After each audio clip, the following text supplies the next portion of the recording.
Bonjour et bienvenue dans cette nouvelle vidéo, je suis Vincent Delicourt, réflexologue professionnel et aujourd'hui nous allons parler d'un sujet très délicat mais fondamental, comment la réflexologie peut accompagner les personnes qui souhaitent sortir d'une dépendance, que ce soit une addiction à l'alcool, au sucre, au tabac ou même à certaines habitudes émotionnelles. Le corps et l'esprit sont profondément impliqués. La réflexologie ne remplace pas un suivi médical ou psychologique, mais elle peut être un formidable soutien naturel dans un processus de changement. Je vais vous expliquer les mécanismes en jeu, les zones à travailler et vous donner des conseils concrets pour avancer pas à pas. Une dépendance ne concerne jamais uniquement le corps, c'est un mécanisme profond qui lie émotions, comportements répétitifs et souvent besoin de soulager une tension ou un vide intérieur. Le cerveau apprend à associer le produit à un soulagement rapide et cela devient un cycle auto-renforcé, mais ce soulagement est temporaire et le corps finit par payer le prix des équilibres hépatiques, nerveux ou hormonaux. En réflexologie, on va chercher à soutenir les organes impliqués dans la détox, rééquilibrer le système nerveux et apaiser les émotions. On va redonner au corps des repères stables. Alors, quelles sont les zones à privilégier ? Tout d'abord, le foie et les reins. Le foie est l'organe principal d'élimination des toxines. Les reins soutiennent l'énergie vitale et filtrent le sang.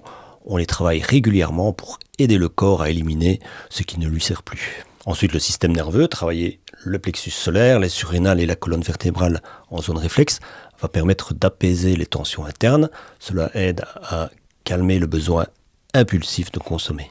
Et puis le système digestif, souvent impacté, notamment en cas de dépendance au sucre ou à l'alcool. On va travailler l'estomac, le pancréas et les intestins pour favoriser la stabilité digestive et hormonale.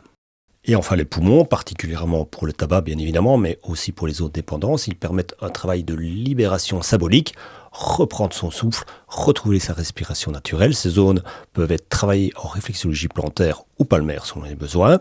L'objectif n'est pas de tout faire à chaque séance, mais de progresser pas à pas en écoutant le corps.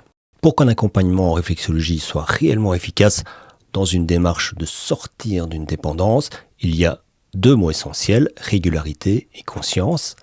Une séance isolée peut détendre, mais c'est la répétition qui va transformer.